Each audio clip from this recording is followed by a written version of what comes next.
So next we see the key hierarchy in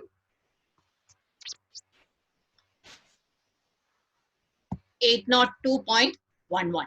Okay, there are two types of keys used in WLANs. Okay, one, the first is the pairwise key, and the other is the group key. Okay, what is this pairwise key? Pairwise key are the keys that are used to protect the traffic between the station and the access point.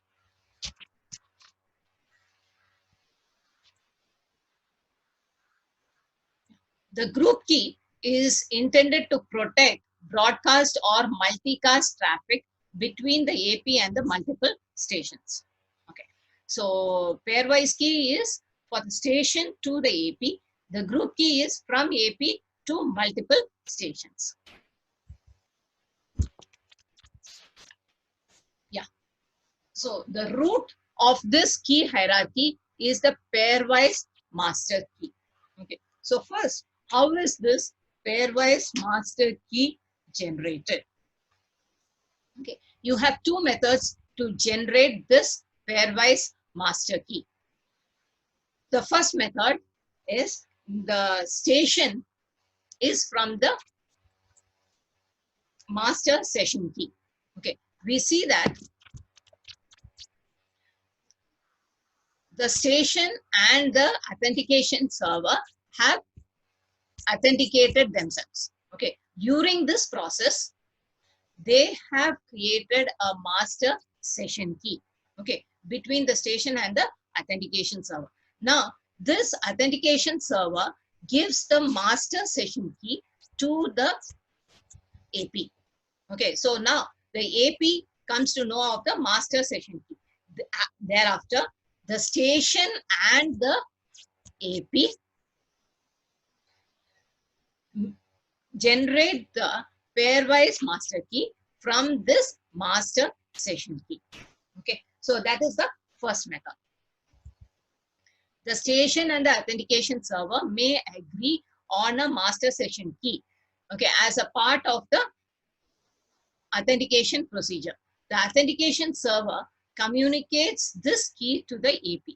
The AP and station then derive the PMK from the MSK.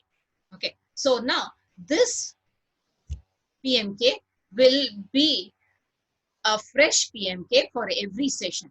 Okay, because it is from the master session key. Okay, so every time the station is going to authenticate itself with the authentication server, it is going to generate a PMK. Okay, that is the first method. The second method is you use the pre-shared key itself. Okay, what is a pre-shared key? That is a key that is shared between the AP and the mobile station. Okay, so you generate the PMK from the PSK or the pre-shared key. That is the second method. So now you have generated the PMK.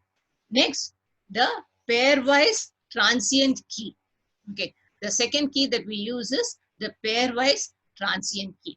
Now, the PMK, this is a 256-bit key. Okay, this is a 256-bit key. Now, this pairwise transient key is a 384-bit key. Okay, how is this? From this 256 bits, this 384 bits are generated. Okay, how is it done? That is done using a pseudo-random function of the PMK, two nonces that are chosen by the AP and the station. Okay, the AP gives one nonce, the station gives the second nonce. Okay, and their MAC addresses. That is the MAC address of the AP and the MAC address of the station. Okay, so using these 5 parameters, that is the PMK, the two nonces, and the two MAC addresses, the pseudo-random function of these 5 parameters generates the pairwise transient key or the PTK. Okay, now this PTK consists of 384 bits. Okay, so this is PMK is 256 bits, whereas this is 384 bits. From this 384 bits, you divide by 3, you get 128. Okay, so 3 keys are generated. Okay, that is each of 128 bits. Okay, from the 384-bit PMK, 128-bit chunks are taken, okay, which generates these three keys that we have. Okay, we'll see what these three keys are. The first of them is the temporal key. Okay, the temporal key is used for encryption and integrity protection of data between the AP and the station. Okay, so the temporal key is used for encryption and integrity protection of data between the AP and the station.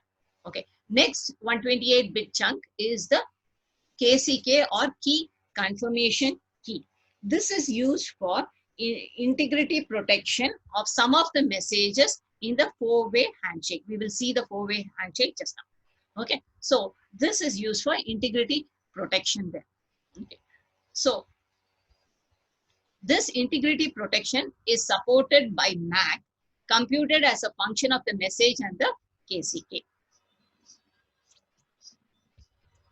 Next, you have the KEK or the key encryption key. Okay, now this key is used to encrypt the message containing the group key. Okay, what is the group key?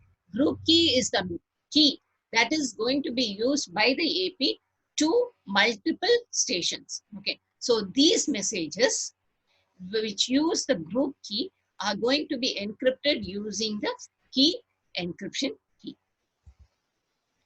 Okay, so this forms the entire key hierarchy in 802.11. Okay, so what are the keys that you have? You have the pairwise master key. This is generated either from the master session key or from the pre-shared key. Okay, now this PM key is a 256-bit key. Okay, now from this 256-bit key, PTK, that is of 384 bits, okay, is generated. Okay, that is a pseudo-random function of the PMK, the two nonces, and the two MAC addresses. Okay, now this 128, now this 384-bit PTK, from here 128-bit chunks are extracted and they form the temporal key, key confirmation key, and the key encryption key.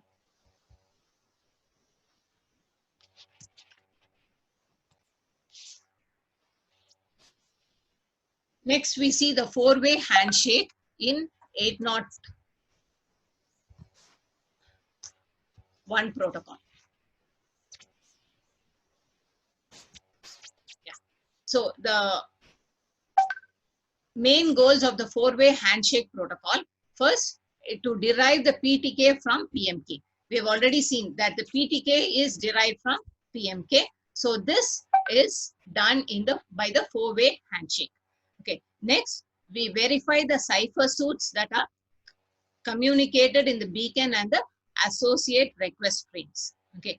Next, it is used to communicate the group keys from the AP to the station. Okay, so these are the goals of the four-way handshake. Next, we see the four-way handshake itself. Okay, so as the name suggests, the handshake process consists of 4 messages. The first message, the AP sends a nonce to the station. Okay, now the second message, once the station receives this nonce NA, it decides on a nonce NS. Okay. Now, once it has decided on the nonce NS, it generates the PTK, pairwise temporal key. Okay. Pairwise transient key. Okay. That is a pseudo-random function of the pairwise master key, the 2 nonces, and the 2 MAC addresses. Okay. Now, once it has got the PTK, from PTK, it can extract the TK, the KCK, and the KEK. Okay. Now, why do we use these 2 nonces? They prevent the replay attacks. Okay. Now, Once these keys are generated, the station will send to the AP the nonce that it has decided, its cipher suit, okay, and it sends a MIC. MIC is message integrity check. Okay, now for this message integrity check,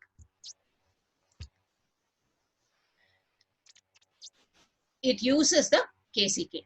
Okay, so the key computation key is confirmation key is used to compute the MIC or the message integrity check. Now these three are sent in the second message to the AP. Now once the AP receives this, it gets the nonce of the station. Okay, once it has got the nonce of the station, it will independently calculate PTK. The first time PTK was calculated by the station. Okay, now AP has received this nonce through message 2. AP will calculate the PTK. Okay, and from the PTK, it gets the three keys TK, KCK, and KEK. Okay, now since it has got KCK, it can calculate the value of MIC. Okay, so it independently calculates the value of MIC and checks whether the calculated MIC is the same as the received MIC. Okay, if it is the same, it knows that it has come from the station only, and the procedure continues. Otherwise, the communication gets aborted. Okay. Now, once the MIC is fine, then the AP creates message 3. Okay, message 3 consists of the group transient key. Okay, whatever is the current group transient key that is used, then it puts its cipher suit, whatever the cryptographic algorithm, whatever computation, authentication algorithm that it wants to use, it sends that, and it puts the MIC into it. Okay, the entire message is encrypted using the KEK. Already we have seen, whenever the group transient key is being used, it is the key encryption key that will be used for encrypting. Okay, and this is the message that is sent to the station. Okay, now fourth message from the station to AP is just a acknowledgement. Okay, so it says that this once the station has received it, it checks the MIC and decrypts the message using KEK, and then checks the MIC. Once it is okay, it sends the acknowledgement back to the AP. Okay, so after this four-way handshake, the station and the AP can communicate with each other. Okay, so what is this four-way handshake? Okay, in the first message, the AP sends its nonce to the station. Okay, once the station receives it, it decides on a nonce, calculates the PTK, gets the KCK, using which it creates the MIC, and it sends the nonce, cipher suit, and MIC to AP. Okay, once the AP receives this, it takes the nonce, creates the PTK. Okay, and from the PTK, it gets the three keys, TK, KCK, and KEK. Okay, then checks the MIC. Okay, once the MIC is confirmed, then it creates message 3, that is, it sends the group transient key, the ciphertext, and it creates the MIC, message integrity check, encrypts the entire thing using KEK, and sends it to the station. Okay, the station decrypts using KEK, checks on the MIC. If everything is fine, it sends the acknowledgement message back to the AP. Okay, so this is your four-way handshake in 802.11.